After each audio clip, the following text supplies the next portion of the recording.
Thanks for inviting me back. I really like coming here. Welcome 2026. My goal whenever I come here is to speak, to convey on the wings of Spirit what Spirit is teaching me. Some of it's more integrated than other times. You'll know. You'll know how integrated this is, but I can tell you this. When Spirit dropped this in my heart, I am more integrated with it than I was. So I have benefited from it, and I hope you will do the same. I suspect you will. I know that the more my human mind is in resonance with intelligent love, which I'll define, the more capable I am of conducting my life founded from within that intelligent love. I know, looking out amongst the faces sitting in the sanctuary, that I am dealing with humans who are being called into a more solid surrender to the intelligence of love. Solid surrender seems kind of like a paradox or a contradiction. Solid surrender. I'm going to define it to the best of my ability. Grace that takes us into omnipresence and omnipotence. Omnipresence defined, which I see it always works this way. It always works this way, it's delightful. Omnipresence defined is the state of being widespread or constantly encountered. Omnipresence is widespread and constantly encountered. Omniscience defined as an example would be like Ram Dass being told by his teacher the following day after he was outside the community thinking about his mother. The teacher saying, "I heard you talking and thinking about your mother." That's omniscience. That would be like Jesus knowing that the Romans were coming and it wasn't time for the showdown. So he would disappear from the city he was in and find himself in another city. We know that by local, by the language that we have today is bilocal. We become bilocal. Omniscience on the 3D world is a grandmother influencing their grandchild to go within themselves to discover for themselves loving intelligence. For some reason, I'm not sure why, grandmother was a big thing for me when I was writing this, so grandmothers, here up. This is a grandmother in a state of solid surrender. That is a grandmother who has removed the debris of her own life, ejected herself from the consciousness of survival into alignment with the intelligence of love as best she could on any given day. And as we all know, some days are better than others. Can I get an amen?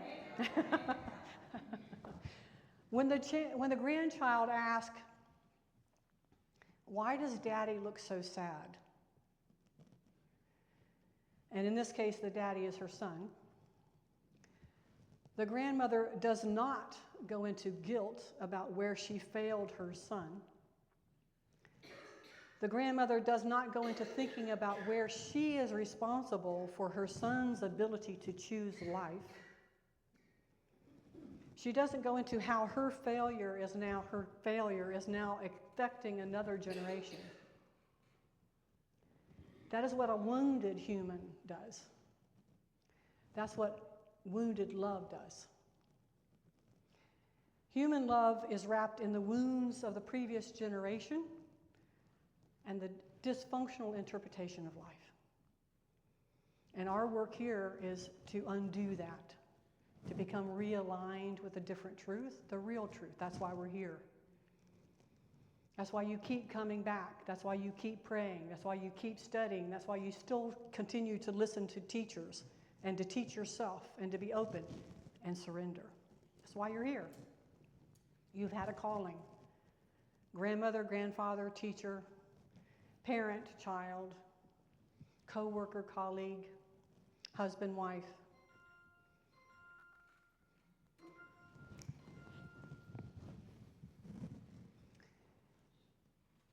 What she might say from taking a slow breath when her grandchild asks that question. After she taps into her reservoir of truth that she is acquainted with, because she's going inside all the time. She might say something like, sometimes sadness helps us understand what our soul is wanting to heal. And then the child might ask, what is a soul? The grandmother sits on the precipice of healing generations of distorted thinking in that moment. Plato said that love is a force that draws the soul toward the truth and the good. That's intelligence. That's intelligent love, not based in sentimentality or feelings or impulse. That intelligent love that does not come from a place of should. I'm supposed to love people, so I'm going to white knuckle and frown at my brow and make myself love this aggravating person. This intelligent love responds but does not react. This intelligent love constantly seeks right relationship. We came from it, and it is where we will return. Intelligent love.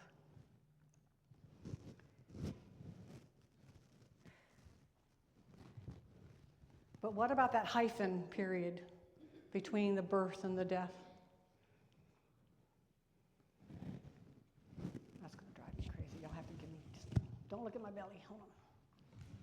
Or y'all can't look at my belly. Let's do this.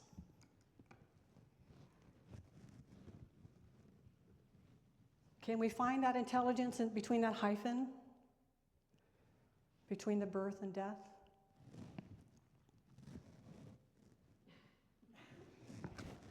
We're going to go with the other one next time.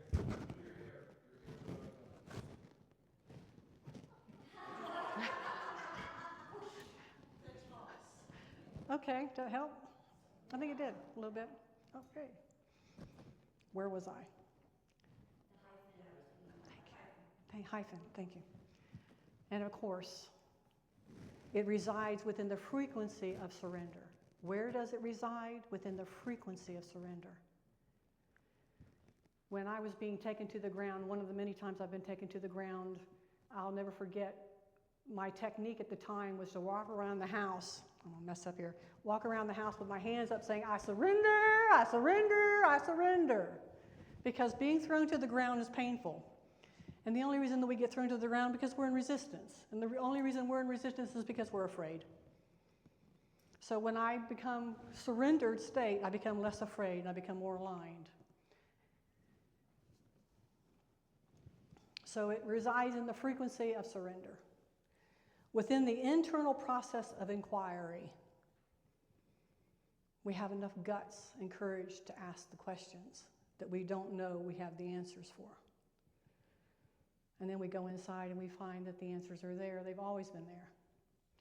We get quiet. We close the door. We bar the door. Intelligent love has within it the openness for being discovered. It wants to be discovered. Because love draws love to itself. It can't do otherwise. It doesn't repel. It draws. Intelligent love has within it the ability to align with itself, resonate with itself, to allow the human mind to know that there's nowhere else to go. There's nowhere else to go for this information. It is an open invitation And I don't know why, but I'm not an angel person, but whenever I feel myself align with that intelligence, I kind of picture angels kind of kicking up their heels. There's a celebration. There's a yes.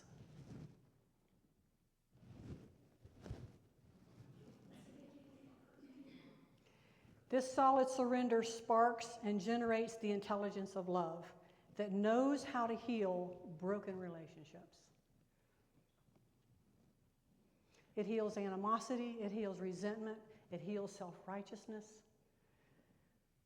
And self-righteousness is a biggie, because self-righteousness is built in they should not have. And how dare they? It heals self-righteousness. It lowers the fist down. And we tap into love that is intelligence.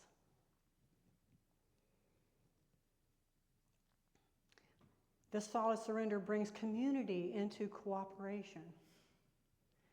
And for the individuals in that community to discover their unique expression of loving intelligence. There's no one like you. You are individuals floating around in unity. There's no one like you. You can reach people through your loving intelligence that I will never reach because of your unique expression of the divine that I can't pull off the way you can pull off. And if that makes you feel a little bit pressure, let me just suggest to you that you have tasted non-pressure in that paradigm. You have spoken, things have come out of your mouth that you hadn't thought about, hadn't studied, but it came out, and you know that. You've done that. Everybody in this room has done that. It's not a responsibility, it's a surrender. It's not a I got to, it's a surrender. It's not I should, it's a surrender.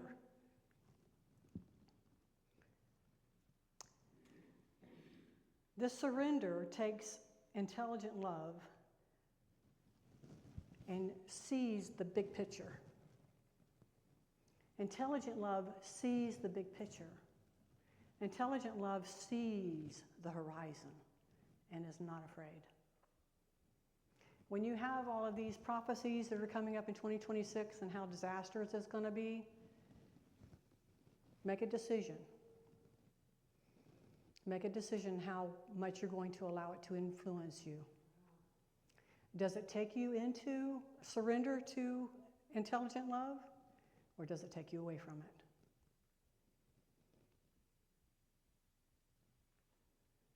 And every time you make a choice like that, you become more surrendered to love, that intelligent love. Every single time you are able to make that choice, you're taken to a whole new place. And the next time it's not so hard, and the next time it's not so hard, and the next time it's not so hard, the next time it's not so hard. It can never be destroyed or distorted. It is a constant source of right action. It is in right relationship with itself and creates right relationships. Perhaps one day we'll talk about right relationships, but for now, it's an alignment of two souls that have agreed to grow together. Whether it's friend, lover, mom, dad, sister, brother, colleague, doesn't matter. Two souls that have agreed to grow together. That growth can occur with a lot of pain, which most of us have lived, or it can grow with the surrender that brings on grace and right action and right thinking. The human who depends on this internal consciousness does not look at their portfolio for safety, as tempting as that may be.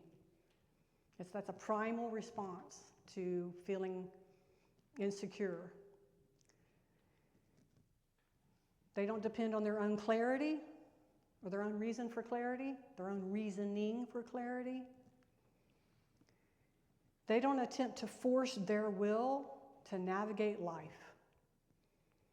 And for you survivors out there, giving up your will as a navigation tool is a big request. It's huge. That's why the Bible talks about the flesh dying daily, because the flesh is the human will, the human consciousness that's in opposition to divine will. I think I got this figured out. See ya. Does not attempt to force their will to navigate life, does not look upon the shadows cast upon the walls for information. The shadows are shadows. The portfolio is a shadow. Past experience is a shadow. We go to the source of information.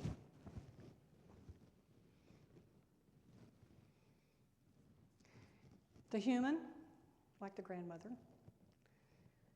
rests in secure attachment to itself. Securely attached. I don't go inside myself and say, I wonder if you're here today. I don't go inside and say, well, maybe if I kick to the east and spit to the west and hold my tongue right, you'll be there. Go inside knowing that it's there. It ain't going nowhere. It's there. It's there. It's constant.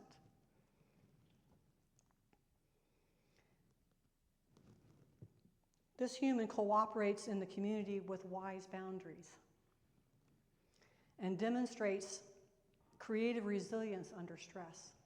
That's what intelligent love offers, is creative resilience under stress. Not survival reaction, but creative resilience. Creative is, I'm not going to do the same thing I did last time to survive. I think that the divine might have another option for me. Whereas I might have been holding on and clasping and grasping, now I am not attached. That's a very creative, that's creative. The human is like black and white. This is how it is. This is how it needs to be done. This is what somebody told me I needed to think about. Creative is the divine saying, got something for you. Just be open. Let's do this thing differently. What do you say? Resilience. I stand in that creative possibility. That's where I live. That's where I want to live. And when I feel myself off of that, I go back to it. When I feel myself off of that, I go back to it. It's always going to be there. It ain't going nowhere. Forgive me, grammar teachers.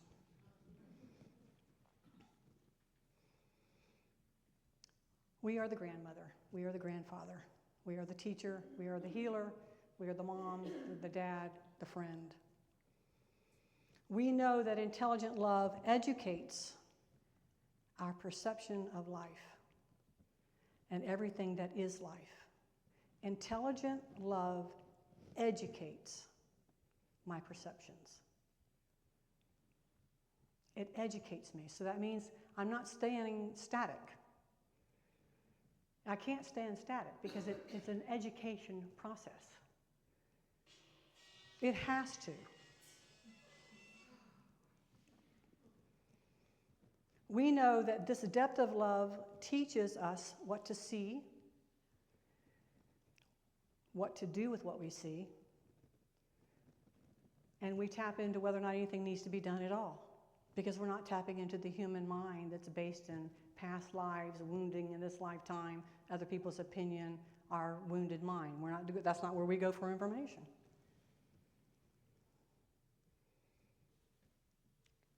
This depth of love teaches us what to see and what to do. It depends on the intelligence of discernment, wisdom, and enables us to choose consciously every day, even on the bad days.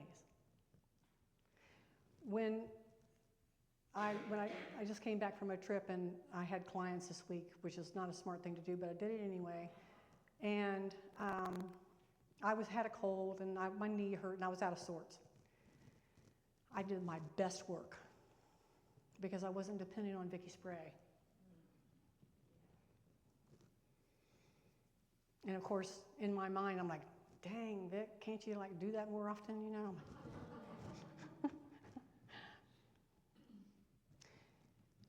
We remove our focus from the shadows on the wall, and we see with the pinpoint of loving intelligence.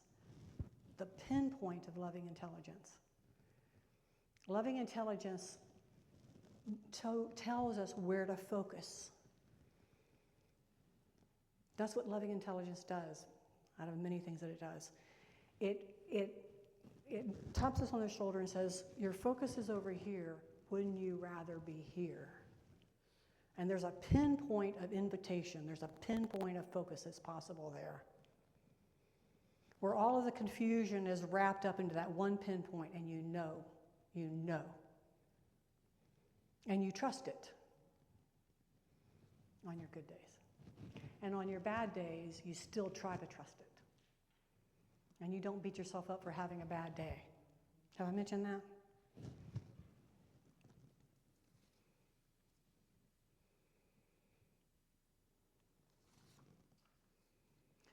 We ask ourselves all the time,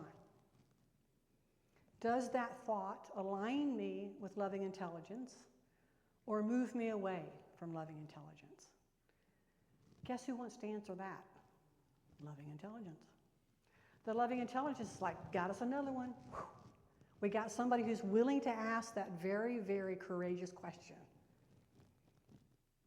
And it is there. Now, the mind might take a minute to be aligned with it, to go to that pinpoint. But that's what we're doing here, right? Is training our mind. That's why every hymn it's an invitation to train your mind, to open your heart, to expand ourselves to the possibility of who we truly are, our magnificence, that creative genius that so many of us are just now tapping into. Sometimes I think God is saying, just hold my beer, darling. We are headed. I know there's a lot of catastrophe that is in the horizon of human awakening.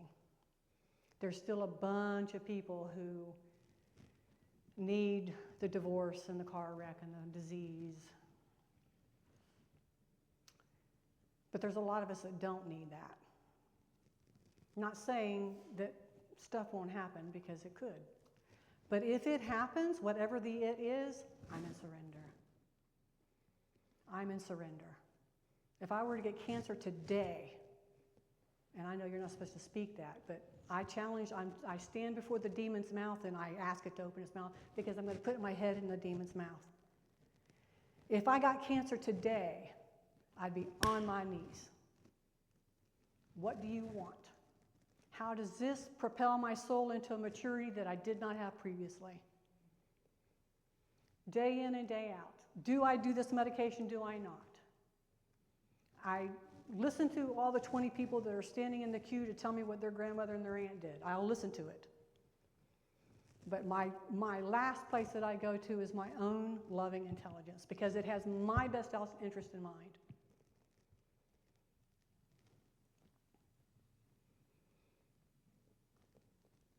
We know things without having to be told. That's what loving intelligence gives us. And I'm finding that more and more in my own life, and I'm seeing it in my clients. My clients keep my game up because Source has got them by the ear. We're going.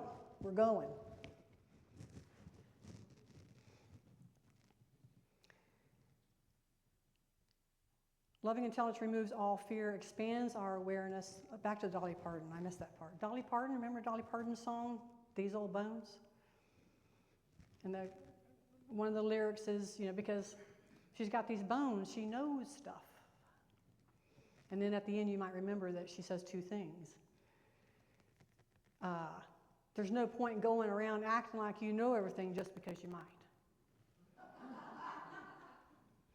And these bones really aren't needed. Our ability to go inside and find that intelligent love, which is redundant, that intelligent love. Those are our bones, darling. That's our tarot. That's our astrology. Those things are pointing toward that intelligence. They are techniques to get there. They are pointers. Tarot says, whatever card you pull, intelligence, loving intelligence. The wisdom, the discernment, the truth that this brings, that's what this card is pointing toward. It's not the card. It's not make the same mistake that was done in Jesus' time. Jesus can do all this. We're just these lowly little humans that are sinful humans. Jesus was like, loving intelligence, loving intelligence, loving intelligence. I'll call him Father in this generation, but it's loving intelligence. Loving intelligence looks at the big picture, the long story, and as I said earlier, the horizon without fear, and withstanding in the power of knowing the truth. It stands in the power of knowing its truth. All is well. When the storm occurs, all is well. When the storm occurs, the human mind goes to, got to fix this, how do I handle this, what do I need to do? Loving intelligence and its quiet little invitation says, come to me. I got what you need. I have everything you need.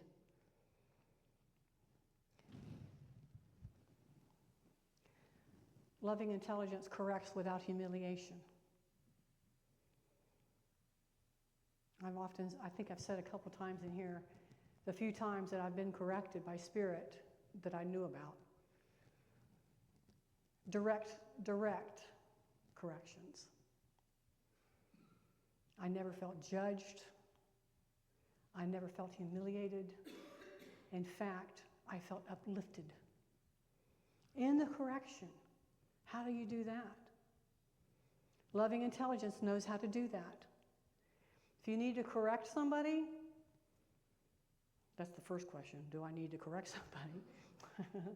But if you have somebody that the divine has put into your life that you are acting as teacher or mentor, there might need to be a correction. Where are you going to go for that information? And can you deliver it without humiliating them? Not that we're responsible for humiliating them, but I can offer, if they're in a decent place, I can offer a different viewpoint that doesn't make them feel humiliated. So if I'm working with somebody who's just now awakening up to their truth and who they are, and I offer something that might correct their perception that is destroying their lives, maybe the first few seconds, just like if you're walking down a train and a train blows its horn, you're going to have a reaction. I expect a reaction. But they're not going to stay there because I'm not delivering it from a place of judgment. I'm delivering it from a place of discernment and love. And that hits their loving intelligence inside of them. And it invites them to come forward into their best self. And that's all I've done. That's all I've done. I know that it's there inside of them. I know that it's there. I know that it's there because they're sitting there and they're breathing. That's how I know.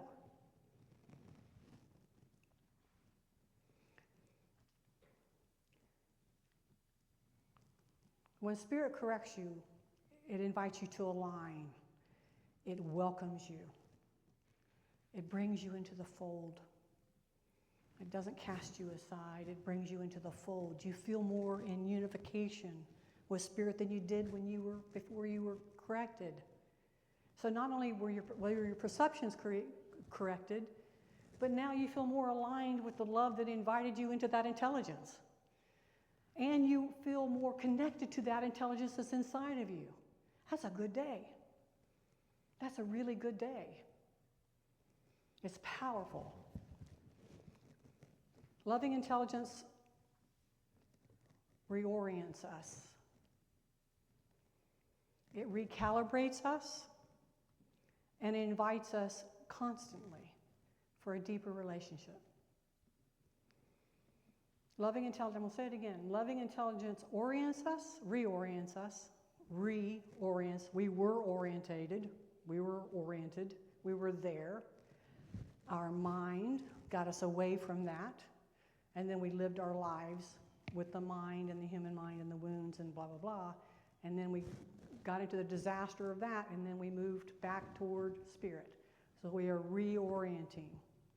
We're recalibrating. Anybody who does any type of machinery, there's some calibration in the relationship with the divine that is that pinpoint. And we know it when we're there, and we know it when we're not. And we like it better when we're there. Can I get an amen? Amen. Y'all good. Y'all got that down. It's Pentecostal. No. I love this one. It is internal consistency. Consistent. It is always there. It's never diminished by anything. It can't be. It is always there. It can't be otherwise. It is self-sustaining. It is profound order. It is love and defined that which binds without collapsing differences. It's a love that binds without collapsing differences. My love binds me with your intelligent love, but it does not collapse our differences. I see you as different because you are uniquely God's expression. I see that. Tall, short, fat, skinny, black, white, female, male, non-gender. Does not collapse our differences, but it binds our love. And that way you get to uniquely express the divine in you through your music, your poems, your words, your interactions with others, however you do it. You get to do that. And I get to do mine. And you reach people that I can't reach, and I reach people you can't reach. And again, the angels are kicking up their heels. It is intelligence, and I love this definition, that which orders without suppressing freedom. Loving intelligence, that which orders without suppressing freedom. Does that make sense? It has an order to it. That consistent knowing. It knows what it wants. It stands in who it is. It cannot be diminished. There's order. Intelligence has order. The stars are in its place because of loving intelligence. There's an order. The planets move because of loving intelligence. Your breath occurs because of loving intelligence. But it does not suppress your freedom to choose. And the more healed we are with each lifetime, the more capable of choosing loving intelligence. The mud is removed from the prism, and we're able to see more clearly and know more better, know more about how to choose the right action. So I have freedom, and the more aligned with love that I am, the better those choices are for me and everybody around me. We are its origin, and its origin is us, it is our truth, and it is our being. Thank you for letting me come talk to you. Thank you. Light of God.